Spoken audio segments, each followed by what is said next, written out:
தரப்பால் கட்டினா கொஞ்சம் போலீஸார் அந்த மூளை காணி எல்லாம் வென்ற காணி வந்து எங்கட காணிக்க கடை கட்டி அவைய வாழின போலீசார் வந்து தங்களுடைய அடக்குமுறையை மேற்கொண்டார்கள். இருந்த போது கையெடுத்து கும்பிட்டு கேட்கிறேன். நான் லண்டன்ல இருந்து வந்தேன்னா இன்றைய காலம் இங்க எங்கட ஆரோக்கியமாதா கோயில் என் அம்மா என்னை கண்டு 2 காணி விட்டுட்டு போயிருக்கிறேன். ஒன்றும் இல்லை. மக்களுடைய நிலங்களை பறித்துவிட்டு அவர்களுக்கு எதிராக துப்பாக்கி நீங்கள் வந்து இந்த பலாலி காணி பிடிப்பு தொடர்பாக ஒரு போராட்டத்தை அங்கே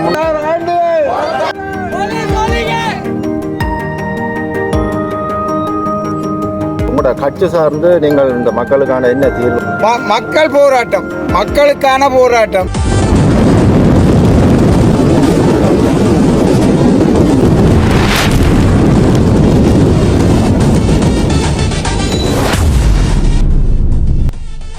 அன்பு தமிழ் உறவுகளுக்கு வணக்கம். இந்த கங்கனி கணிச்சினால் யாழ்ப்பாணம் பலாலி சந்திலானிக்கம் வந்து இந்த இடத்துல வந்து இந்த மக்கள் தங்களுடைய போராட்டங்களை முன்னெடுத்து வருகிறார்கள். உண்மையிலே வந்து 36 ஆண்டுகளாக இடம்பெயர்ந்து வேறு இடங்களில் இருந்த மக்கள் இன்று வந்து சில இடங்களில் வந்து இருந்து தங்களுடைய சொந்த காணி பூர்வீக காணிகளை விடுவிப்பதற்காக வந்து இந்த கொட்டும் வெயிலில் இருந்து தங்களுடைய ஆர்ப்பாட்டங்களை மேற்கொண்டு வருகிறார்கள். உண்மையிலேயே வந்து நீண்ட காலமாக செல்வச் செழிப்போடு வாழ்ந்த இந்த மக்கள் இன்று ஒரு அனாதைகளாக யாரும் கைவிடப்பட்ட நிலையில் தங்களோட காணிகளை உரிமைகளை இழந்து வாழ்ந்து வருகிறார்கள். அவர்களின் இந்த போராட்டம் வெற்றி பெறணும். உண்மையிலேயே அவர்களின் காணிகளை வந்து இந்த அனுர அரசாங்கம் வந்து அவர்களுக்கு மீட்டு கொடுக்க வேண்டும் என்று சொல்லி இந்த நேரத்தில் கேட்டுக்கொள்கிறேன். குறிப்பாக வந்து இந்த தேர்தல் பிரச்சார காலங்களில் வந்து அனுர அரசு வந்து சொல்லியிருந்தது இந்த மக்களின் காணி மக்களுக்கே தாங்கள் கொடுப்பதாக வந்து உறுதியளித்திருந்தார்கள். இதுவரைக்கும் இந்த மக்கள் தங்களுடைய சொந்த காணிக்கு போக இயலாத ஒரு அவல நிலையில் வந்து இங்கே நிலவி கொண்டிருக்கிற பார்க்கக்கூடியமாக இருக்குது. வயது போன நிறைய பேர்கள் வந்திருக்கிறார்கள். இவர்களின் தலைமுறை முடிந்தால் அடுத்த தலைமுறைக்கு இந்த இடங்கள் கூட தெரியாமல் போகின்ற ஒரு அவல நிலையம் உருவாகி கொண்டிருக்கிறது. பொறுத்திருந்து பார்ப்போம் இந்த போராட்டங்கள் எப்படி முன்னெடுக்கிறார்கள். இங்கே நடக்கின்ற விடயங்கள் அனைத்தையும் நான் உங்களுக்கு பதிவு பண்ணப்படுறேன். உண்மையிலே வந்து முதலாக எனது காணொலியை பார்ப்பதாக இருந்தால் மறக்காமல் சப்ஸ்கிரைப் பண்ணிட்டு காணொலியை பாருங்கள் காணொலிக்கு போகலாம்.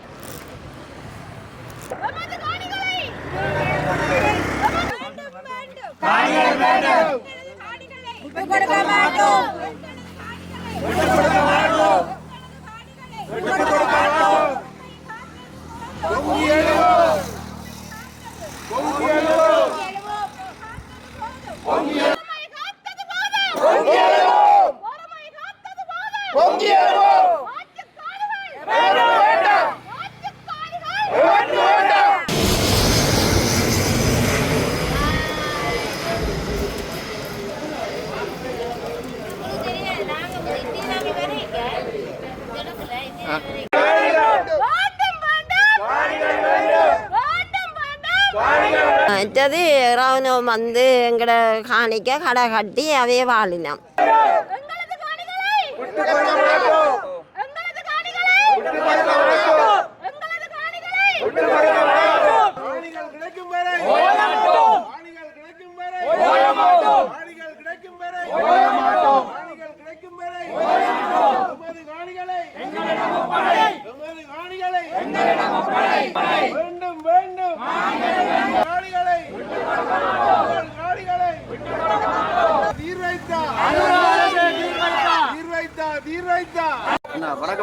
வணக்கம் வணக்கம். எப்படி இருக்கீங்க எல்லாரும்? சுகமாக இருக்கிறவங்க நீங்கள் உங்களோட பூர்வீக நிலத்தில் இன்றைக்கு வந்திருக்கிறீர்கள். எந்த நாட்டிலேருந்து வந்திருக்கிறீர்கள்? எத்தனை ஆண்டுகளுக்கு பிறகு இந்த மண்ணுக்கு வந்திருக்கிறீர்கள்? ஓகே, என்னுடைய பிறந்து வளர்ந்த மண் இதுதான். நான் இங்கிலாந்து நாட்டிலிருந்து 90ஆம் ஆண்டு நான் இடம்பெயர்ந்த பிறகு 2017 வந்த நான் இங்கே நாட்டுக்கு. ஆனால் இந்த இடத்துக்கு விட இல்லை. இதுதான் 36 ஆண்டுக்கு பிறகு அட்லீஸ்ட் இந்த சந்தியில் வரக்கூடிய மாதிரி இருந்தது. இதில் தான் நாங்கள் எல்லாம் பிறந்து வளர்ந்து சின்னல்ல ஓடி விளையாடி இந்த சந்தையில் எல்லாம் பந்திலெல்லாம் ஓடி விளையாடி கடலுக்கு குளித்த இடங்கள் எல்லாம் வந்து ஒரு மறக்க முடியாத அனுபவங்கள். இன்னும் சில பிரச்சனைகள் இங்கே இருக்குது. ஆர்ப்பாட்டக்காரர்கள் இருந்து தங்களுடைய காணிகளை விடணுமென்று சொல்லி ஆர்ப்பாட்டம் பண்ணிக்கிறோம். அதோடு சேர்த்து நானும் அவருடைய ஒரு சப்போர்ட்டுக்காக இங்கே வந்திருக்கிறேன். அதே சமயம் எங்களோட காணிகளும் இன்னும் விடுதலை செய்யவில்லை. எங்களுடைய அம்மாக்கள் நாங்கள் பிறந்து வளர்ந்த காணிகள் இன்னும் விடுதலை செய்யப்படவில்லை. அதை சார்ந்து நாங்கள் எங்களோட மக்களுக்கும் எங்களுடைய சகோதரங்கள் எங்களுடைய வருங்கால சந்ததியினர் வந்து இனி சந்தோஷமாக இருக்கணும்ன்றதுக்காக தான் நாங்கள் இவ்வளோ கஷ்டப்படுறோம். அதோடு சேர்ந்து வந்து இங்கே உள்ள ஒரு சில மக்களுடைய ஒத்துழைப்பும் என்று நாங்கள் கூட எதிர்பார்க்குறோம். அவை வேறு ஆர்ப்பாட்டம் அண்ணமாரங்களோட காய்ச்சியோட சொல்லிச்சினோம். சில மக்கள் வந்து இன்னும் ஆர்ப்பாட்டங்களுக்கு ஒழுங்காக வந்து தங்களுடைய சப்போர்ட்டை தெரிவிக்கணும் இல்லைன்னு சொல்லினோம். தயவுசெய்து மக்களே, நீங்கள் உங்களுக்கு காணி கிடைச்சிட்டு பிறகு நீங்கள் ஒதுங்கி இருக்காமல் காணி கிடைக்காத ஆக்களுக்கு நீங்கள் அட்லீஸ்ட் ஒரு அரை மணித்தியாலமோ 1 மணித்தியாலமோ வந்து ஒவ்வொரு நாளும் இஞ்சி ஆர்ப்பாட்டம் செய்யலை, கிழமையில் ஒரு நாள் தான் செய்யணும். நீங்கள் உங்களுடைய சப்போர்ட்டை வந்து அவைக்கு கொடுத்தா தான் அவங்களோட எதிர்கால சந்ததியும் வந்து அவங்களோட பிள்ளைகளும் வந்து சந்தோஷமாக வாழ அவைக்கு நீங்கள் வடிவளிக்கணும்.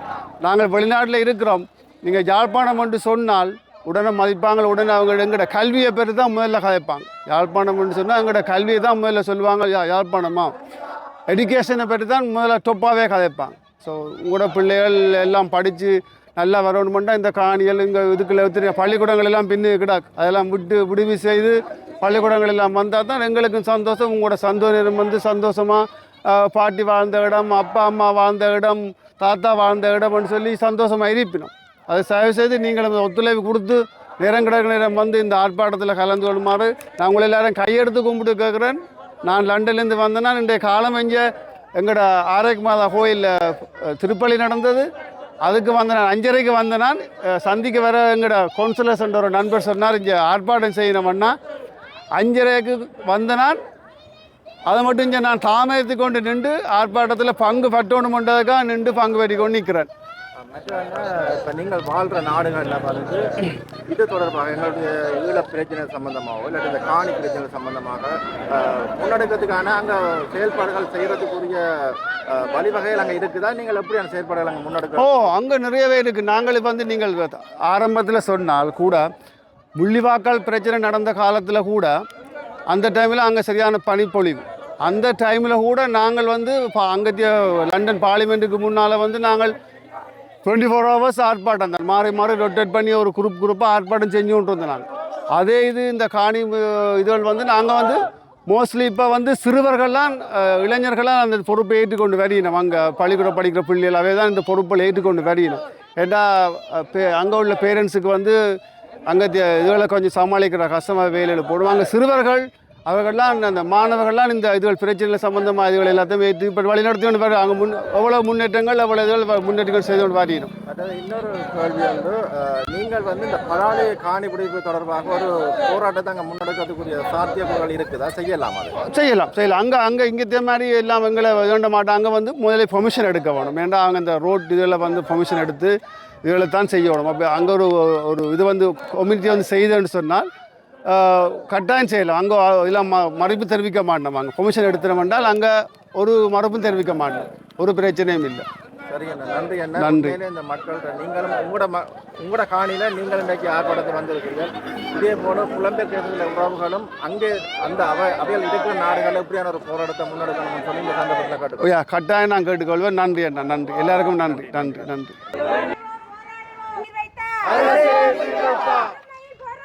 இனியும் வேண்டாம்.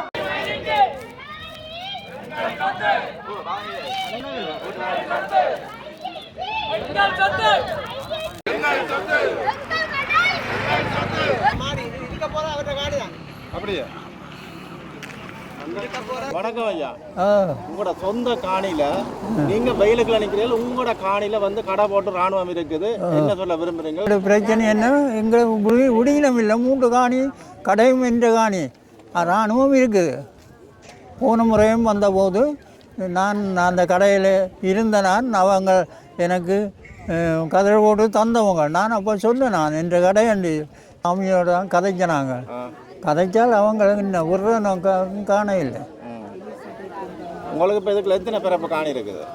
பிறப்பு நான் உரிய கொண்டடையில் விட்டுட்டு வந்துட்டேன். இது மட்டுமில்லை, அந்த மூளை காணி அதெல்லாம் இந்த காணியா செபஸ்டியார் சுருவம் கிடந்தது. அதுலேருந்து இந்த தங்கச்சி மாற்ற காணிகள் வீடுகள் எல்லாம் அங்கே எல்லாம் உடைச்சி போட்டாங்க. இந்த அரசாங்கம் வந்து அரசாங்கம் வந்து மக்கள் காணி மக்களுக்குன்னு சொல்லி தான் இந்த முன்னுக்கு வந்தவிய, இந்த ஆட்சிக்கு வந்தவிய. அதுக்கு பிறகு நீங்கள் இந்த வெயிலுக்குள்ள வயது போன நேரங்கள் எத்தனை வயதாகுது ஐயா? 86 வயதாகுது. 86 வயதில் நீங்கள் உங்களோட காணி இல்லாமல் வெறும் வெயில் நினைக்கிறீர்கள். அரசாங்கம் வந்து உங்களுக்கு காணி தர சொல்லியிருக்கேன், ஆனால் தர இல்லையே. அரசாங்கம் சொல்லி தரலாம்னு சொல்லியே தர இல்லை. நான் இந்த வெயிலுக்கும் இந்த வயதுலையும் அதை பிடிச்சி இங்கே வந்தேன். இந்த காணியை விட்டு நீங்கள் உங்களோட பேர பிள்ளைக்கோ இந்த புள்ளிகளோ பேர புள்ளிகளோ எல்லாம் இருக்குங்க. இங்கே பேர புள்ளி ஒன்று வந்துருக்கு. காணி தர வேணும். அந்த காணிக்க விட்டாதான் நாங்கள் ஏதாவது கொண்டு இந்த காணிக்க வந்து ஏதோ செய்து கொண்டு இருக்கலாம். கடையோ ஏதோ உங்களோட காணியில் அவன் கடை போட்ட நேரம் நீங்கள் போடலாம் தானே கடை. ஓ அதுக்கு எங்களுக்கு விடே இல்லையே. இதைத்தானே நாங்கள் வந்து இதை செய்கிறதுக்கு. இப்போ எங்களோட புள்ளிகள் எல்லாம் வந்து இதில் கடை போட்டு கொண்டு இருக்கலாம். அது புள்ளிகள் இடம் இல்லாமல் திக்கி திக்காக போயிருக்குது. ஓ காணிக்க வந்து ஆமி கடை போட்டிருக்கணும். அப்போ நாங்கள் எங்களுக்கு வந்து ஒரு இல்லடத்தை கட்டுறதுக்கு வழி இல்லை. அதுபடியாக எங்களுக்கு தயவு செய்து எங்களுக்கு இந்த காணியை விட்டு தர வேணும். விட்டு தந்தால் தான் நாங்கள் இதுக்குள்ள வந்து ஏதோ ஒரு கடையை கட்டி எங்களை பிள்ளைகளெல்லாம் வளர்ந்துட்டு அப்பாயே இல்லாத காலமாக போயிட்டுது. அப்போ பிள்ளைகள் வந்து வாழ வேணும். எங்களோட பலாலி மண் எங்களுக்கு வேணும்.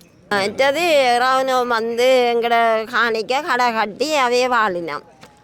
நாங்கள் என்ன செய்கிறது? இதுக்கு பதில் என்ன? அப்போ ஏதாவது ஒரு முடிவு நீங்கள் தான் எங்களுக்கு செய்ய வேணும், செய்து தர வேணும். இந்த வெயில் வைக்க எல்லாம் வயசு போனாக்கள் வந்திருந்து போராட்டம் நடத்தினாலும் இந்த இடத்த விடுங்கோ. எங்களை பலாளிக்கானிங்க தான் விட்டு தாருங்கோ. கிட்டத்தட்ட வந்து எத்தனை வருடங்களாச்சு நீங்கள் இந்த காணிக்கு வந்து? நாங்கள் 90ஆம் ஆண்டு வலிக்கிட்ட நாங்கள் 36 வருஷம். அதோட அப்படியே அலவப்பட்டு திரிஞ்சு இப்படியே இருக்கிறோம். இருந்து இப்போ தான் இந்த போராட்டத்தில் வந்து நிற்கிறோம்.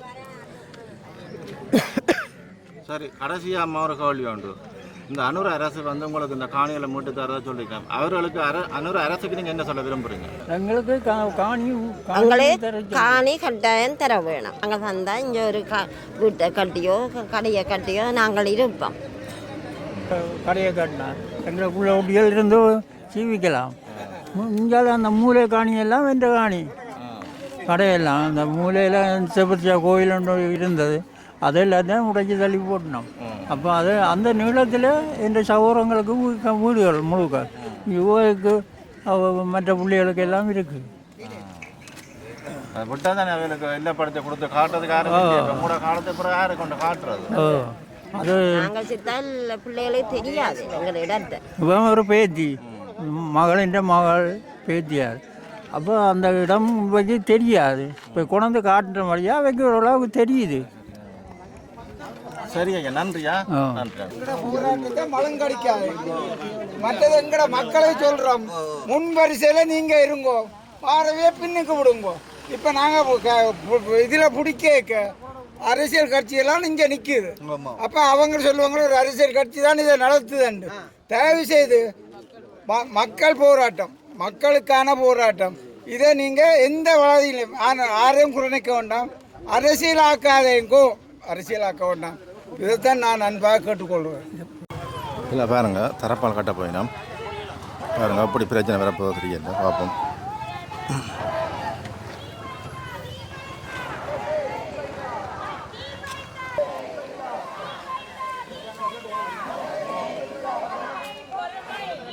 அதில் இதில் வந்து இந்த தரப்பால் கட்டினா கொஞ்சம் போலீஸார் கொஞ்சம் வந்து வந்துருக்கணும் பாருங்க.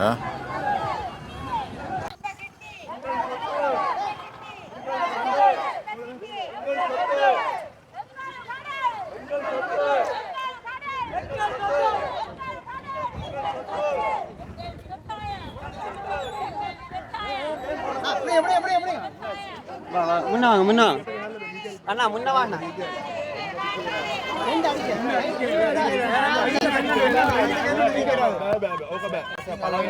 දෙවෙනි දවසේ සුමන්දිරන් සර් එනකොට ඩීඑස්ලා හිටියා. එයා කතා කරා සර්. ඒ වගේ අල්ලලා ඉන්න කිව්වා. ඒක තමයි. නෑ හරි. ඒක ගහන්න නෑ සර්. අල්ලලා තමයි ඉන්නේ. බෑ. අනුමුත් දාන්න නෑ. ගිටවල අල්ලලා ඉන්නේ.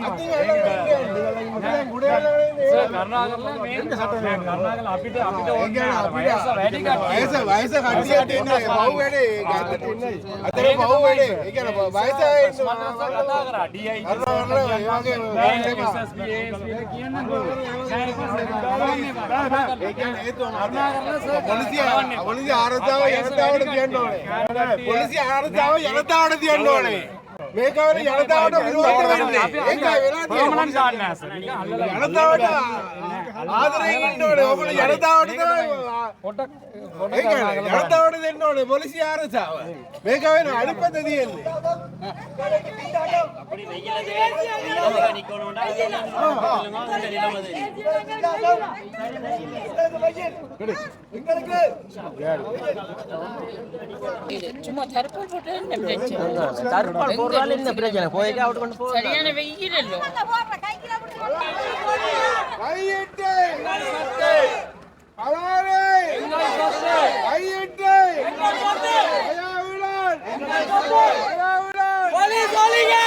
இதில் இப்போ என்னென்னு சொல்லி சொன்னால் இந்த தரப்பால் போகிற நேரம் ஒரு பிரச்சனை வந்தது. இப்போ வந்து மக்கள் அந்த பிரச்சனையை முகம் கொடுத்து இந்த தரப்பாலை போட்டிருக்கிறார்கள். போலீசார் வந்து தங்களுடைய அடக்குமுறையை மேற்கொண்டார்கள். இருந்த போதிலும் மக்கள் தங்களுடைய வெயிலுக்காக இந்த தரப்பாலை போட்டிருக்கிறார்கள். பொறுத்திருந்து பார்ப்போம். வணக்கம். இன்றைய தினம் 5வது வாரமாக பலாலி சந்தியில் மக்களுடைய போராட்டம் ஆரம்பித்து நடைபெற்று கொண்டிருக்கிறது. இன்றைய தினமும் இந்த தரப்பால் கட்டுவதற்கு போலீஸார் இங்கே வந்திருந்தார், ஓஎஸ்சி வந்திருந்தார். அதை கட்ட வேண்டாம்னு சொன்னார். நாங்கள் சொன்னோம், வயது போன அம்மா அப்பாக்கள் பாட்டியாக்கள் பெண்கள் குழந்தைகள் மிக வெயிலில் இருக்கிறோம், நாங்கள் பிடிச்சு கொண்டு போராடுற மட்டும். ஏற்கனவே முதலே நாங்கள் சொல்லியிருந்தோம், நாங்கள் சுமந்திரன் ஐயா வந்தபோது தான் டிஐஜியோட கதைக்கிறேன், எஸ்பியோட கதைக்கிறேன், ஏஎஸ்பியோட கதைக்கிறேன் சொல்லியிருந்தவர். ஆகவே இது நாங்கள் எங்களுக்காக கேட்கவில்லை, உண்மையாக வயது போனவர்களுக்காக தான் அதை கேட்டிருந்தேன். நாங்கள் இன்றைய போராட்டத்தில் இந்த போலீஸார் தங்களுடைய கடமைகளை செய்து கொண்டிருக்கிறார்கள். நான் நினைக்கிறேன் இந்த ஓஐசியோ இந்த மக்களோட வந்து கதைக்க வேணும் என்று நாங்கள் ஒரு முதலாவது கோரிக்கை அதை தான் விடுறோம். ஏன்னா இவர் பலாலியில் முந்தி போலீஸ் ஸ்டேஷன் இருக்கையில் இந்த பலாலியை பற்றி அவருக்கு பூரணமாக தெரியாது. இவர் நினைச்சு கொண்டு இருக்கிற மாதிரி இது காடுகள் இல்லை, இதெல்லாம் எங்களுடைய வாழ்விடங்கள் இடித்து அழிக்கப்பட்டு விவசாயம் செய்கின்ற அல்லது இராணுவம் போலீஸ் எல்லாம் இருக்கிற இடமாக தான் இருக்குது. இது முழுக்க முழுக்க எங்களுடைய உயிர் சார்ந்த எங்களுடைய வாழ்வு சார்ந்த ஒரு உணர்வு ரீதியான போராட்டம். இதை போலீஸார் விளங்கிக் கொள்ள வேண்டும். நான் நினைக்கிறேன் இராணுவம் போலீஸ் ஏதோ ஒன்று நினைத்து கொண்டிருக்கிறார்கள், நாங்கள் ஏதோ ஒன்று நினைத்து கொண்டிருக்கிறோம். இவர்கள் எங்களோடு வந்து கதைக்கிற பொழுதுதான் பிரச்சனைகளை விளங்கிக் கொள்ளும். என்ன பிரச்சனைக்காக போராடுகிறோம், நாங்கள் என்னத்தை எதிர்பார்க்கிறோம், நீங்கள் என்ன செய்ய போகிறீர்கள். நாங்கள் இங்கே இராணுவ சிவிலுக்கு பொறுப்பாக இருக்கின்ற டிசிசி மீட்டிங்குக்கு போகின்ற பெரிய அதிகாரி இருக்கிறார், அவர் இந்த மக்களோடு வந்து கதைக்க வேண்டும் என்று விரும்புகிறோம். நாங்கள் எதிராக போராடவில்லை, எங்களுடைய கோரிக்கைகளை அவர்களுக்கு தெரியப்படுத்துகிறோம். நீங்கள் என்ன செய்ய போகிறீர்கள் என்ற விஷயங்களை சொல்ல வேண்டும். இந்த 2 பிரதான விஷயமும் எங்களுடைய போராட்டம். நாங்கள் இந்த வெயிலில் நாங்கள் வேறு எந்த வேலையும் இல்லாமல் இந்த போராட்டங்களை செய்யவில்லை. மிக எவ்வளவோ வேலை பழுக்களுக்கு மத்தியில் இந்த பெண்கள் குழந்தைகள் எல்லாம் கஷ்டப்பட்டு போராடி கொண்டிருக்கிறார்கள். ஆகவே சம்பந்தப்பட்டவர்கள் இதில் எங்களுக்கு நல்ல தெளிவான விஷயம் இருக்குது. நாங்கள் இந்த வழி வடக்கு தொடர்பாக அல்லது எங்களுடைய பலாலி மயிலிட்டி தொடர்பாக ஜனாதிபதி வரைக்கும் தெரியும், விமல் ரட்நாயக்க சார் அவர்களுக்கு தெரியும், கருணி அமரசூரி அவர்களுக்கு தெரியும், எல்லா இராணுவ தளபதிகளுக்கு உயர் பீடத்தில் இருக்கிற இராணுவ தளபதிகள் அல்லது பாதுகாப்பு செயலாளர்கள் என்று சொல்லப்படுகிற முன்னாள் இராணுவ தளபதிகள் அனைவருக்கும் அக்கு வேறு ஆணி வேறையாக இந்த பலாலி பிரச்சனை தெரியும். ஆகவே இவர்கள் காலத்தை இழுத்தடிக்கிறது.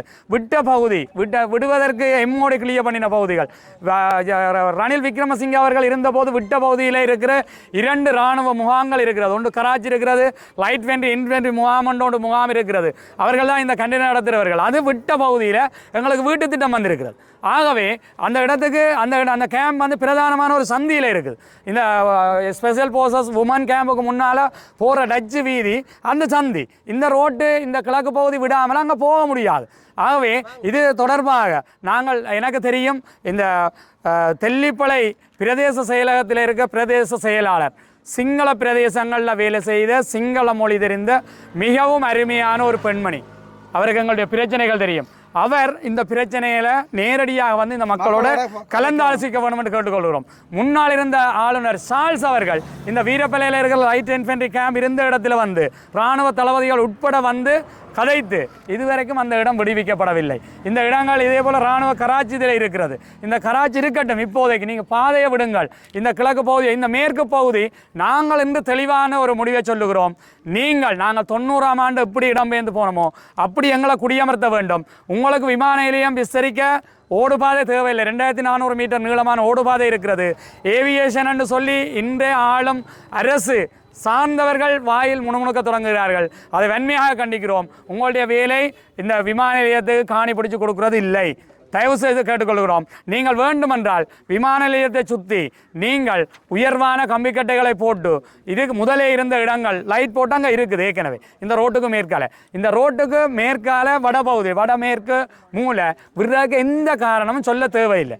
நீங்கள் மாறி மாறி சொல்கிறீங்க விமான நிலையத்துக்கு 700 ஏக்கர் வேணும், இங்காலே 1600 ஏக்கர் இங்கே இராணுவ பாதுகாப்புக்கு இராணுவ தளங்கள் இந்த வீதிக்கு இங்காலே இல்லை. அங்கே ஏற்கனவே பலாலி பிரதான இராணுவ தளம் இருக்கிறது. அதுக்கு பக்கத்தில் ஒரு சிக்னல் 3வது சமிக்கை படையணி என்று எங்களுடைய பலாலி சித்தி விநாயகர் பாடசாலையில் அடாத்தாக வைத்திருக்கிறீர்கள். ஒரு பாடசாலையில் நாங்கள் சிங்கள மக்கள் மிக அருமையானவர்கள், எங்களுக்கு தெரியும். அவர் ஒரு நாள் நாங்கள் வீட்டை சாப்பிட்டா எங்களை மறக்க மாட்டார்கள். இன்றைக்கு எங்களுக்கு ஏராளமான நண்பர்கள் இருக்கிறார்கள். நீங்கள் ஆசிரியர்களை மதிக்கிறீர்கள், காலில் விழுகிறீர்கள், கல்வியை மதிக்கிறீர்கள். அப்படிப்பட்ட நீங்கள் இந்த பாடசாலையில் எப்படி படுத்து நித்திரோழுவீர்கள்? நாங்கள் கேட்குறோம். இராணுவ தளம் இருக்கிறது, பக்கத்தில் பாடசாலையை வச்சிருக்கிறீங்கள், அங்கால ட்ரைனிங் ஒழிச்சிருக்கு. இது போதும் உங்களுக்கு. உயர் பாதுகாப்பு வலயம் ஐக்கிய நாடுகள் சபை சொல்லி இருக்குது, ஹை செக்யூரிட்டி சோன் ஏரியான்னு வச்சிருக்கலாதண்டு. நீங்கள் இப்போ அப்படி சொல்கிறீங்க. 2013ஆம் ஆண்டு 6000 ஏக்கரை கசட் பண்ணியிருக்கு முந்தி இருந்த அநியாயம் செய்த அரசாங்கம். ஆகவே நீங்கள் தமிழ் மக்களுடைய காணிகளை நாங்கள் எதுவும் செய்வோம். ஆனால் இராணுவம் ஏதோ செய்ய முற்படுகிறது. இதில் பாருங்கள், ஒரு லைப்ரரி கட்டியிருக்கு, ஒரு பிள்ளை போய் படிக்குது இல்லை. இதை என்னோட தொடர்பு கொண்டவங்க நான் புத்தகம் கூட பண்ணி கொடுத்தேன், நான் செய்ததை சொல்லக்கூடாது. அதே போல் இதில் கேண்டீன் வாரவர்கள் இந்த பீச் நான் இப்போ தெளிவாக சொல்லுகிறோம்.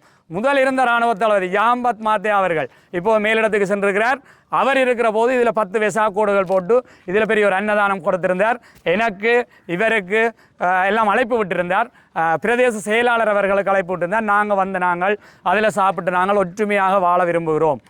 நாங்கள் இந்த வெசா கூடுகள் எல்லாம் வந்து பார்த்தோம். அப்போது மரக்கறி விற்பதற்காகவும் ஒரு தேநீர் சிறிய கடையாக இருந்தது. நீங்கள் பார் என்று சொல்ல அதை கட்டி வச்சிருக்கணும். ஆனால் அதே நேரம் நான் உண்மையை அதுக்கு பிறகு நாங்கள் முதலாவது போராட்டம் முடிந்த பின்பு இராணுவம் என்னட்ட கேட்டது, நீங்கள் இந்த கண்டினை பற்றியெல்லாம் கதைக்கிறாய், ஆனால் எங்களோட இராணுவம் வந்து இதையெல்லாம் துப்புரவாக்குது, நீ அதை எடுத்து போட மாட்டியா.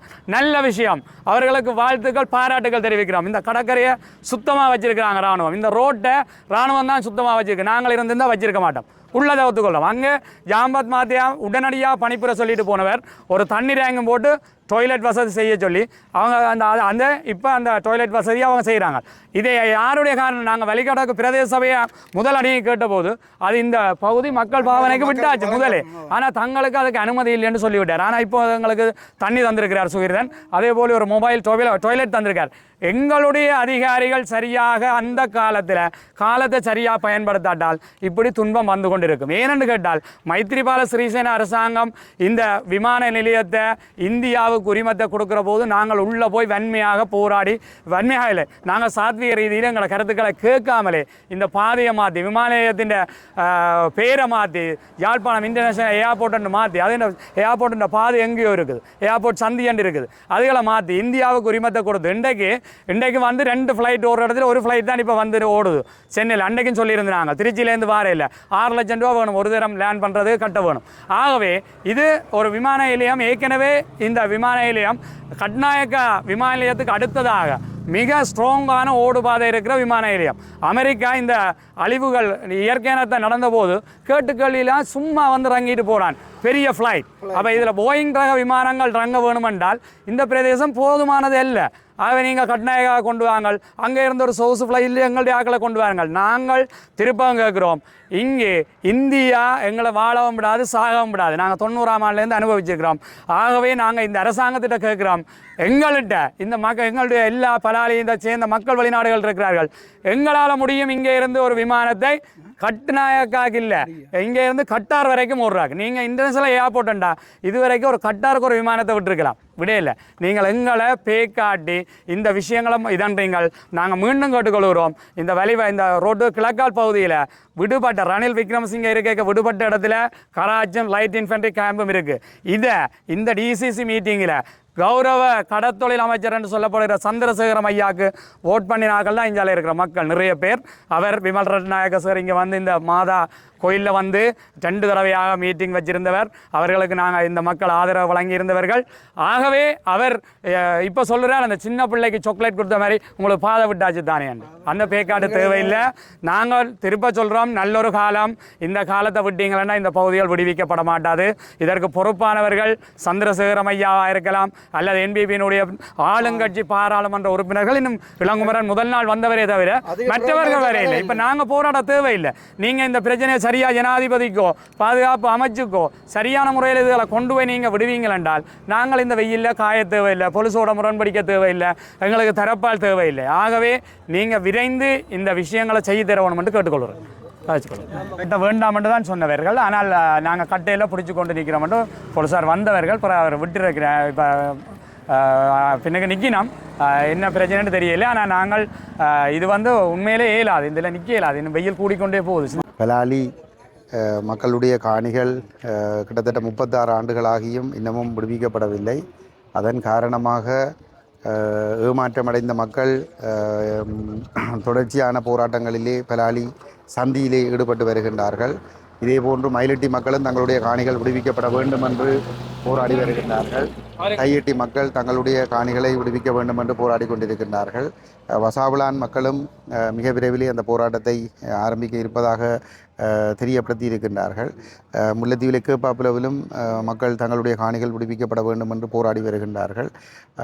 இந்த அரசாங்கம் பதவிக்கு வருகின்ற பொழுது இந்த மக்களுடைய காணிகள் மக்களிடம் கையளிக்கப்படும் என்ற ஒரு வாக்குறுதியை கொடுத்தே அவர்கள் இந்த மக்களுடைய ஆதரவை பெற்று பதவிக்கு வந்திருந்தார்கள். ஆனால் அவர்கள் பதவிக்கு வந்து 2 ஆண்டுகள் நெருங்குகின்ற நிலையிலே இன்னமும் இந்த மக்களுடைய காணிகள் விடுவிக்கப்படாத ஒரு நிலையில் அண்மையில் அரசாங்கம் அறிவித்திருக்கிறது, அமைச்சர் அறிவித்திருக்கின்றார், 1661 ஏக்கர் காணிகள் சுவீகரிக்கப்படும் என்று அறிவித்திருக்கின்றார். அந்த கருத்துக்களை நாங்கள் முற்றாக நிராகரிக்கின்றோம். அதை ஒருபொழுதும் ஏற்றுக்கொள்ள முடியாது. எங்களுடைய மக்களின் காணிகள் ஒரு அங்குலம் கூட இராணுவத்தினருடைய தேவைக்காக அபகரிக்கப்படுவதை ஏற்றுக்கொள்ள முடியாது. அனைத்து காணிகளும் விடுவிக்கப்பட வேண்டும். விடுவிக்கப்பட்டு இந்த மக்கள் தங்களுடைய சொந்த நிலங்களிலே குடியேறுவதற்கு அனுமதிக்கப்பட வேண்டும். அவர்கள் தலைமுறையாக பல நூற்றாண்டுகளாக இந்த மண்ணிலே அவர்கள் வாழ்ந்திருக்கிறார்கள். இந்த இராணுவ ஆக்கிரமிப்பு நடவடிக்கை காரணமாக அந்த மக்கள் இந்த மண்ணிலிருந்து வெளியேற வேண்டிய நிர்பந்தம் ஏற்பட்டது. அவ்வாறு வெளியேறிய மக்கள் யுத்தம் முடிந்து 17 வருடங்களும் பின்னரும் அந்த காணிகள் விடுவிக்கப்படாத நிலையிலே தொடர்ந்தும் தங்களுடைய காணிகள் வேண்டும் என்பதில் உறுதியாக போராடி வருகின்றார்கள். இந்த போராட்டத்திற்கு பல்வேறுபட்ட நெருக்கடிகளிலும் அரசு தரப்பினாலே நெருக்கடிகள் கொடுக்கப்பட்டு வருகின்றது. இந்த இடத்திலே ஒரு கொளுத்தும் வெயிலிலே இந்த மக்கள் போராடுகின்றார்கள். அவர்கள் இதிலே வயது முதிர்ந்தவர்கள், நோயாளிகள், குழந்தைகளோடு வருகின்றவர்கள், கர்ப்பிணி தாய்மார்கள் கூட இந்த போராட்டங்களுக்கு வருகின்றார்கள். அவர்கள் இந்த நிழலில் ஒரு நிழல் ஒன்றை அமைப்பதற்கு கூட அவர்கள் அனுமதி மறுக்கப்பட்டிருக்கிறார்கள். மோசமான கெடுபிடிகள் பிரிவிக்கப்படுகின்றது. அதிலே ஒரு வேப்பமரம் ஒன்று நின்றது. அந்த வேப்பமரத்தை இந்த மக்கள் நிழலுக்காக பயன்படுத்தினார்கள். ஒரு அம்மன் ஆலயத்தினுடைய ஒரு அடையாளமாக அந்த வேப்பமரம் இந்த மக்களால் பராமரிக்கப்பட்டு வந்தது. அந்த வேப்பமரத்தை கூட இங்கே சட்டவிரோதமாக கட்டடம் ஒன்றை அமைத்திருக்கக்கூடிய இராணுவ தரப்புக்கு சொந்தமான ஒரு கட்டடம் அமைக்கப்பட்டிருக்கிறது. கண்டீன் ஒன்று அமைக்கப்பட்டிருக்கிறது. அவர்களால் இந்த வேப்பமரம் தரிக்கப்பட்டிருக்கிறது. இதிலே இந்த மலசல கூடம் அமைப்பதற்கான ஏற்பாடுகளும் நடைபெற்று கொண்டிருக்கின்றது. இது எவ்வாறு இந்த செயற்பாடுகள் நடைபெறுகிறது என்பது ஒரு பெரிய ஒரு கேள்வியாக இருக்கிறது. சொந்த மக்கள் தங்களுடைய காணிகளுக்குள் காலடி வைக்க முடியவில்லை. ஆனால் சட்டவிரோதமாக தங்கியிருக்கின்ற இந்த படைத்தரப்பு இங்கே இந்த மக்களுடைய காணிகளில் இவ்வாறான செயல்பாடுகளில் ஈடுபடுவதை அனுமதிக்க முடியாது. உடனடியாக இந்த காணிகளில் உள்ள படையினர் வெளியேறி இந்த மக்களிடம் காணிகள் கையளிக்கப்பட வேண்டும். ஒரு கேள்வி, உங்களோட கட்சி சார்ந்து நீங்கள் இந்த மக்களுக்கான என்ன தீர்வுகளை கொடுக்கறது வலிக்கிறீர்கள்? இன்றைக்கும் நீங்கள் போராட்டத்துக்கு கலந்து கொண்டிருக்கிறோம். இதுக்கு முதலும் கலந்து கொண்டு நீங்கள் என்ன மாதிரியான செயற்பாடுகளை முன்னெடுக்க விரும்புகிறீர்கள்? நாங்கள் கடந்த 17 ஆண்டுகளாக இந்த மக்களுடைய காணிகள் விடுவிக்கப்பட வேண்டும் என்பதற்கு அழுத்தம் கொடுத்து தொடர்ச்சியாக நாங்கள் குரல் எழுப்பி வருகின்ற அதே நேரம் போராட்டங்களையும் செய்து வருகின்றோம். இந்த மக்களுடைய போராட்டத்திற்கு நாங்கள் பக்கபலமாக இருக்கிறோம். ஏனென்று சொன்னால் இந்த மக்கள் அச்சுறுத்தி அகற்றப்படக்கூடிய நிலைமைகள் கூட இருக்கிறது. அரசியல் தரப்புகள் இந்த மக்களோடு இல்லை என்று சொன்னால் இது ஒரு வகையில் தனிநபர்களை அச்சுறுத்தி அவர்களை இந்த போராட்டங்களில் கலந்து கொள்ளாமல் பண்ணி போராட்டத்தை பலவீனப்படுத்தி மக்கள் தங்களுடைய முடிவுகளை ஏற்றுக்கொண்டிருக்கிறார் என்று காட்டக்கூடிய ஒரு நிலைமை இருக்கிறது ஆனால் அப்படி ஒரு நிலைமை ஏற்படாமல் அந்த மக்களுக்கு பக்கபலமாக நாங்கள் இருக்கிறோம். அதே நேரம் வரக்கூடிய சர்வதேச ராஜதந்திரிகள் மட்டத்திலும் ஐக்கிய நாடுகள் மனித உரிமைகள் பிரிவாக இருக்கலாம் அல்லது சர்வதேச நாணய நிதிய பிரதிநிதிகளாக இருக்கலாம், ஐரோப்பிய ஒன்றிய பிரதிநிதிகளாக இருக்கலாம், அனைத்து தரப்பிடமும் எங்களுடைய தலைவர் கஜேந்திரகுமார் பொன்னம்பலம் இந்த காணிகள் விடுவிக்கப்பட வேண்டும், இந்த மக்களிடம் இந்த காணிகள் ஒப்படைக்கப்பட வேண்டும் என்ற நிலைப்பாட்டை ஆணித்தரமாக வலியுறுத்தி வருகின்றார். இது மக்களுடைய போராட்டங்களின் ஊடாக நிச்சயமாக இந்த காணிகளை மீட்டெடுக்க முடியும். வணக்கம். வாரமும் நான் இது தொடர்ந்து இருந்து எனக்கு இப்போ 73 வயசு. எனக்கு டாக்டர் சொன்னார் இந்த வெயிலுக்கு நீங்கள் நிற்க வேண்டாம்னு சொல்லி. இப்போ நான் அதிகம் கதைக்க விரும்பலை. என்னென்னா எனக்கு உடல்நிலை சரியில்லை, எங்களுக்கு என்ன காட்டு அடிக்கிற மாதிரி இருக்கிறது. பயத்தின் நிமித்தம் இல்லை, இந்த வயசின் நிமித்தம். இன்றைக்கு என்னை விட ஒரு மூத்த நான் ஐயா 2 பேர் வந்திருக்கணும், இங்கே இருக்கணும் சரியோ. அவர்களெல்லாம் அவற்றை காணி தான் இந்த கடத்தொகுதி. இந்த கடத்தொகுதியில் அவர் மூன்று கட்டிடம் கட்டி மேலேயும் எல்லாம் பாய்ச்சல் இதழெல்லாம் தூணல் எல்லாம் போட்ட கட்டிடம். இன்றைக்கு மறுநாளும் வருத்தமாக இருந்தவர் இன்றைக்கு இந்த போராட்டத்தில் வரணும் என்று வந்திருக்கோம். நாங்கள் கேட்குறேன் என்று நாங்கள் இங்கே போராட்டத்துக்கு வந்தால் இங்கே எங்களை அரசியல் கட்சிகள் வந்து ஆதரவு தரணும், அதுக்கு நன்றி. அதே போல் ஆளுங்கட்சியில் இருக்கிறார்கள் உயர் அதிகாரிகள் எங்கள்கிட்ட வரணும். அமைச்சர் சந்திரசேகரம் வரணும், 3 எம்பிக்களும் வரணும், பிரதேச செயலர் வரணும், ஆளுநர் வரணும். ஆளுநரை கேட்டால் சொல்லுவார் நான் அரசாங்க அதிபரும் வரணும். ஆளுநர் கேட்டால் சொல்லுவார் நான் அளவட்டியான், எனக்கு உங்கத்தை இதுகளெல்லாம் காணிகள் தெரியும். அதே நேரம் இவர் இங்கே ஏஜியாகவும் இருந்திருக்கிறார். அப்போ அவையெல்லாம் வந்து எங்களுக்கு ஒரு தீர்வை சொல்ல வேணும். இது மக்களை விட்டு இன்றைக்கு ஆக்கள் வர வர குறைது என்னத்து கண்டு கேட்டால் எல்லாருக்கும் சோவீனம். இந்த கடும் வெயிலில் நாங்கள் நிற்கிறதால உள் பார்ட்ஸ் எல்லாம் போய்கொண்டிருக்குது போல நடக்கு. தயவு செய்து நாங்கள் கேட்குறது, நாங்கள் இது மக்கள் போராட்டம், இதிலே எந்த அரசியல் சாயம் பூச விட மாட்டோம். திட்டம் தொடரும். சொல்லுங்க. நீங்கள் களைப்பாறை இருந்த அந்த வேப்பமரம் வெட்டப்பட்டிருக்கதா? அது என்னென்னு கேட்டால் அன்பான வேண்டுகோள்.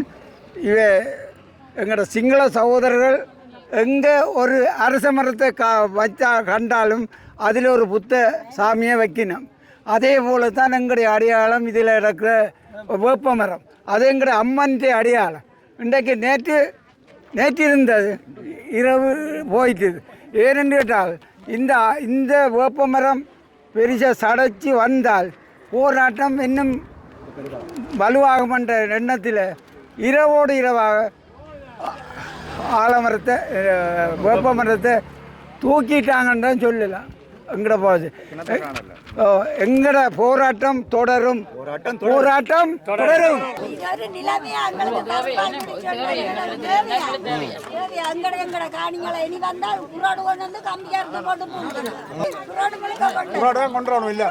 அரசியல் கட்சி மாதிரி தான் எல்லாரும் கொடுக்கணும். ஒரு சும்மா வந்து எந்த கதையில இருந்துட்டு போயா அரசியல் கட்சி மாதிரி கூப்பிடணும். அம்மாவுக்கு இப்போ எத்தனை வயது? 75 வயதில் போராட்டம் செய்கிறீங்க. எத்தனை ஏக்கர் காணி உங்களுக்கு இருக்குது? எத்தனை பிறப்பு இருக்கு?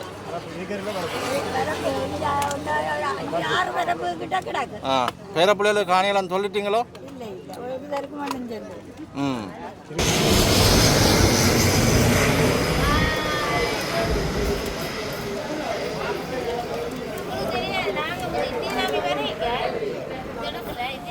ஒருமை காத்தது போதும், ஒருமை காத்தது போதும், ஒருமை காத்தது போதும். ஆற்றுக்காணிகள், ஆற்றுக்காணிகள், ஆற்றுக்காணிகள். எங்களுடைய பிரதேசங்களிலே அடாத்தாக பலோத்காரமாக தமிழ் மக்களுக்கு சொந்தமான காணிகள் கடந்த 36 ஆண்டுகளுக்கு மேலாக இராணுவத்தினருடைய பாவனையிலே இருந்து கொண்டிருக்கின்றது. இராணுவத்தினர் அதாவது மக்களுடைய காணிகள் மக்களுக்கானது என்று சொல்லி இன்று ஆட்சிக்கு வந்த அரசாங்கம் கூட இந்த இராணுவ மயமாக்கலையும் இந்த இராணுவத்தினுடைய அதி பயங்கர செயற்பாட்டையும் கட்டுப்படுத்துவதற்கு தவறி மாறாக இராணுவத்திற்கு இந்த பிரதேசங்களிலே காணிகள் தேவை, விமான பாதுகாப்பு தேவை, அது இது என்று எங்களுடைய மக்களுடைய காணிகளை எவ்வாறு எல்லாம் இராணுவமயமாக்கம் செய்யலாம் என்பதிலே இந்த அரசாங்கம் குறியாக இருக்கின்றது. இதனை எதிர்த்து எங்களுடைய மக்களின் காணிகள் எங்களுக்கே வேண்டும், மாற்று காணிகள் வேண்டாம், நாங்கள் மீளக்குடியமர வேண்டும். இன்று யுத்தம் நிறைவடைந்து 19 ஆண்டுகள், அதாவது 16 ஆண்டுகள் 17 ஆண்டுகள் ஆகின்றது. இவ்வாறான ஒரு சூழ்நிலையிலே எங்களுடைய மண்ணிலே நாங்கள் இயல்பு வாழ்க்கை வாழ விடுங்கள் என்று கோரித்தான் இந்த மக்கள் இன்று போராடி கொண்டிருக்கின்றார்கள். அப்படியான ஒரு சூழ்நிலையிலே நாங்கள் இந்த போராட்டங்களுக்கு முழுமையான ஆதரவு அளித்துக் கொண்டிருக்கின்றோம். உண்மையிலேயே இங்கே பார்க்க வேண்டும், உலக நாடுகளும் மனித உரிமை ரீதியான ஆர்வலர்களும் பார்க்க வேண்டும். ஒரு போராடுகின்ற மக்கள், தாய்மார்கள், குழந்தைகள், பெரியவர்கள் என்று இவர்கள் ஒரு வெயிலில் தற்காத்து போராடுவதற்கு ஒரு நிழல் குடையை கூட பிடிப்பதற்கு இந்த நாட்டிலே அனுமதி இல்லை என்று சொன்னால், ஒரு மக்களுடைய காணிகள், அவர்களுடைய வாழ்வாதாரத்துக்கான நிலங்கள், குளங்கள், பொருளாதாரங்கள் எல்லாம் அபகரிக்கப்பட்ட ஒரு சூழ்நிலையிலே அவர்களுக்கான போராடுகின்ற உரிமையை கூட இந்த அரசாங்கம் தடை செய்கின்றது என்று சொன்னால், இந்த அரசாங்கத்தினுடைய மனநிலை என்ன? இந்த நாட்டிலே இருக்கின்றது தமிழ் மக்களுக்கு ஒரு விரோதமான தொடர்ச்சியான ஒரு இனப்படுகொலையை திட்டமிட்டு செய்கின்ற சிஸ்டமேட்டிக்கான ஒரு அரசுதான் இந்த நாட்டிலே இருந்து கொண்டிருக்கின்றது என்பதற்கு எந்த விதமான ஐயமும் இல்லை. இந்த இடத்திலே மக்கள் தாங்கள் போராடுவதற்காக ஒவ்வொருவரும் தரப்பாலை பிடித்துக் கொண்டிருக்கின்றார்கள். ஒரு கொட்டில், அதாவது தற்காலிக கொட்டில் கூட தலையிலே படுகின்ற வெயில்களுக்கு பிடிக்கலாது. நாடளாவிய ரீதியிலே எல்னினோவின் தாக்கம் அதிகமாக இருக்கின்ற ஒரு சூழ்நிலையிலே, வாடி வதங்கி கொண்டிருக்கக்கூடிய சூழ்நிலையிலே இங்கே ஒரு தண்ணி பெறல் வைக்க முடியாது, உணவருந்துவதற்கு ஒரு பாத்திரங்களை வைத்து செயற்படுத்த முடியாது, ஒரு தங்கியிருந்து அதாவது பகல் வேளையிலே போராடுவதற்கான அனுமதி மறுப்பு, இவை அனைத்தும் இராணுவ அடக்குமுறைக்குள்ளாலே செய்யப்படுகின்றது. ஆனால் இந்த வீதியிலே திரு அனுரகுமார திசாநாயக்கா மதிப்புக்குரிய ஜனாதிபதி அவர்கள் செல்ஃபி ஷோ நடத்துகின்றார். இதிலே நடந்து சென்று 4 இளைஞர்களை திட்டமிட்டு வரவழைத்து அவர்களுடன் செல்வி எடுக்கின்றார்கள். தான் எல்லாம் இயல்பாக்கி விட்டார் என்று கூறுகின்றார். வெட்கம் இல்லையா இவர்களுக்கு? உண்மையிலே நாங்கள் கேட்கின்றோம், ஒரு வெட்கம் இல்லையா? ஒரு மனிதர்களாக இருந்தால் இந்த மக்கள் இவ்வளவு தூரம் வெயிலுக்கிலே போராடி கொண்டிருக்கின்ற போது நேரடியாக இந்த இடத்திலே ஜனாதிபதி வந்து தீர்வை முன்வைக்க வேண்டும். அதை விடுத்துவிட்டு அவர் அங்கே குளிரூட்டப்பட்ட அறைகளே இருந்து கொண்டு சொகுசு வாகனத்திலே வந்து 3 வாகனம் போனால் மட்டும் ஜனாதிபதி என்று சொன்னவர்கள் இன்று 16 வாகனங்களிலே படையெடுத்து வந்து செல்ஃபி பிடிப்பதற்கு இங்கே மக்கள் அவரை நம்பி வாக்களிக்கவில்லை. மக்கள் தங்களுடைய உரிமைகளுக்காக கேட்கின்றார்கள், தங்களுடைய இழந்த நிலத்தை கேட்கின்றார்கள். அடிப்படையிலே மக்களை பொறுத்தவரையிலே 36 ஆண்டுகள் அவர்களை விரட்டி அடித்துவிட்டு, துப்பாக்கி முனையிலும் எறிகணை வீச்சிலும் விரட்டி அடித்துவிட்டு இராணுவம் இன்றி அவர்களுடைய நிலத்திலே விவசாயம் செய்கின்றது. இதற்கு அரச நிர்வாக ரீதியாக நான் ஒரு தவிசாளர் என்ற ரீதியிலே கேள்வி கேட்கின்றேன். என்ன ஆடிட் இருக்கின்றது? ராணுவம் இங்கே இருந்து கொண்டு சென்று ஒரு முறையிலே இருக்கின்ற ஒரு தனியார் நிறுவனத்திற்கு மரக்கறிகளை விநியோகிக்கின்றது என்றால் அந்த வருமானத்துக்கு என்ன ஆடிட் இருக்கின்றது? இந்த ஊழலிலே அரசாங்கமும் தொடர்புடையது. இல்லாவிட்டால் இதனை கண்டு கொண்டிருக்க வேண்டிய அவசியம் கிடையாது. மக்களுடைய நிலங்களை பறித்துவிட்டு அவர்களுக்கு எதிராக துப்பாக்கியை நீட்டுகின்ற அளவுக்குத்தான் இன்று நாட்டினுடைய நிலைமை இருக்கின்றது. கடந்த காலங்களில் இருந்து ராஜபக்சாக்களும் இதனைத்தான் செய்தார்கள், இவர்களும் இதனைத்தான் செய்கின்றார்கள் என்றால் உங்களுடைய மாற்றம் என்ன என்பதுதான் எங்களுடைய கேள்வி. நாங்கள் அறுதியாக சொல்கின்றோம், எங்களுடைய பிரதேசங்கள், எங்களுடைய நிலங்கள் விடுவிக்கப்பட வேண்டும். அடிப்படை உரிமைகள் சர்வதேச சட்டங்களிலே சொல்லப்பட்டவாறு, ஐநாவிலே சொல்லப்பட்டவாறு, ஐக்கிய நாடுகள் தீர்மானங்களுக்கு இணங்க எங்களுடைய பூர்வீக நிலங்கள் எங்களுக்கு சொந்தமானவை. அவற்றை சட்டவிரோதமாக அரசாங்கமும் அரசும் இராணுவமும் கையகப்படுத்தி வைத்திருப்பதை உடன் நிறுத்த வேண்டும். அதற்கு போலீசார் பாதுகாப்பு அளிப்பதை நிறுத்த வேண்டும். இந்த இடத்திலே கூட கடந்த மாவட்ட அபிவிருத்தி குழு கூட்டத்திலே நான் அந்த தீர்மானத்தை வழிமொழிந்திருந்தேன். பாரியூர் இராணுவ வைத்தியசாலையை மக்களினுடைய நிலங்களை பறித்து இன்றைய அரசாங்கமும் உத்வேகத்துடன் அமைத்து வருகின்றது. சொன்னார்கள் அது அன்று அமைக்கப்பட்டது. அப்போது நாங்கள் சொன்னோம், அதனை உடனடியாக நிறுத்துங்கள். நிர்வாக சட்டங்களுக்கு மதிப்பளியுங்கள் என்று கேட்ட போது அதற்கு கௌரவ அமைச்சர் சந்திரசேகரன் அவர்களும் தீர்மானத்தை ஏற்றுக்கொள்வதாக அறிவித்தார். பின்னர் கச்சேரியினுடைய அறிக்கையிலே என்னுடைய பெயர் போடப்பட்ட தியாகராஜா நிரோஷ் அவர்களால் இது வழிமொழியப்பட்டது என்ற அறிக்கையும் கிடைக்கப்பட்டது எனக்கு. ஆனால் இன்றும் அந்த இராணுவ வைத்தியசாலை கட்டப்பட்டு கொண்டிருக்கின்றது. இவற்றுக்கு எதிராக மக்கள் இனி என்ன வன்முறையை கையில் எடுப்பது? நாட்டிலே அரசாங்கம் மக்களை வன்முறைக்கு தள்ளுகின்றது. நாங்கள் கேட்கின்றோம், உடனடியாக மக்களின் நிலங்கள் விடுவிக்கப்பட வேண்டும், அவர்களுடைய உரிமைகள் உறுதிப்படுத்தப்பட வேண்டும். ஒரு அடிப்படை உரிமையை உறுதிப்படுத்த முடியாத அரசாங்கம் போலித்தனமாக பேசுகின்றது. நாங்கள் சின்ன நாள் இருந்த காலத்தில் இவ்வளவு செல்வாக்கா இந்த இடம் இருந்தது. எங்களோட பிள்ளைகள் தங்களோட வீடு இல்லாமல் எங்களோட வீடுகளில் வந்து இருந்தவங்க அப்படி சந்தோஷமா. நாங்கள் இவ்வளவு காலம் இருக்க உங்களுக்கு இந்த கட்டத்தை விட்ட நாங்கள் என்ன சாமான் ஏற்றி கொண்டு வந்தாலும் ஒரு ஓலரை போட்டிருக்கிறோம், அதற்கு ஒரு கேடு செய்யக்கூடாது. அப்படி எங்களை பிள்ளைகள் சொல்லு கேட்டு நடந்தது. இதென்ன நாங்கள் இடவிட்டு எங்களை பரம்பரை காணிங்க. அதுகள் இன்றைக்கு எவ்வளோ செல்வாக்கா இருந்துட்டு போதும் அந்த வம்சாவளிக்கு கவலைப்படுறதும். நாங்களே இப்படி அந்த அந்த இடங்களில் ஒரு நாங்கள் போய் பழமராட்சி எடுத்து சொந்தக்காரருக்கு எங்களுடைய 5000 ரூபா வேணும் வாடகை. அந்த கஷ்டம் எங்களுக்கு வேணுமே தம்பி. எத்தனை இடங்களுக்கு இடம்பெயர்ந்து எத்தனை இடங்களுக்கு போயிருப்பீங்க? நாங்கள் இடம்பெயர்ந்ததை நீங்கள் என்ன சொல்லிடாது. நாங்கள் இந்த உருப்படியில் இருந்து வன்னி ஊராக போய்த்தாமன்ற நாங்கள் எங்களை பிள்ளைகளை காப்பாற்ற வேணும்.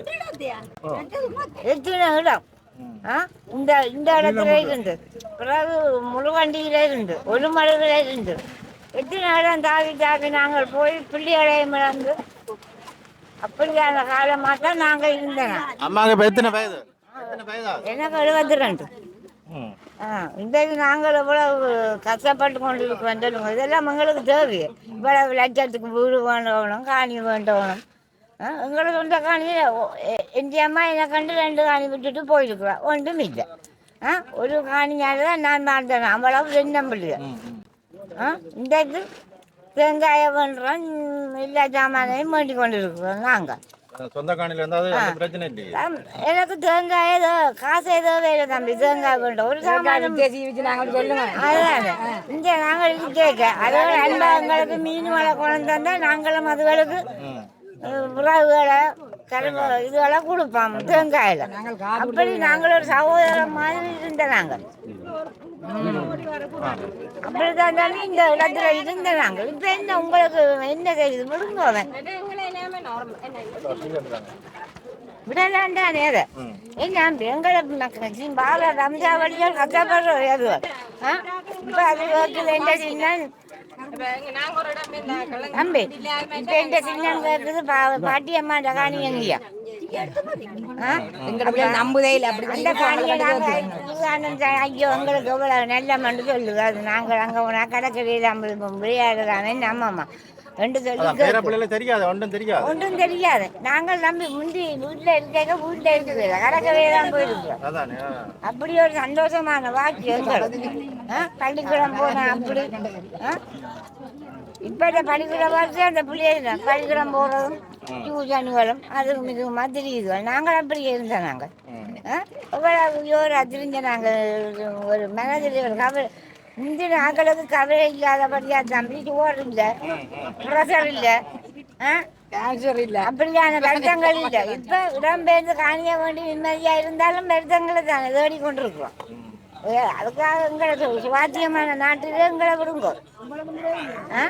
ஏன் வீணா நீங்கள் பிடிச்சி பயப்பட வச்சிருக்கு? இப்போ நீங்கள் இருக்கீங்க, உங்களுக்கு நாங்கள் கரைச்சல் தந்துருந்தா உங்களை விட்டா உங்களுக்கு கரைச்சல் சொல்லலாம். எவ்வளவு செல்வாக்கா உங்களோட நாங்கள் இருந்த நாங்கள் விடுங்கோ. உங்களுக்கு சரியம்மா, நன்றியா. ஓமா.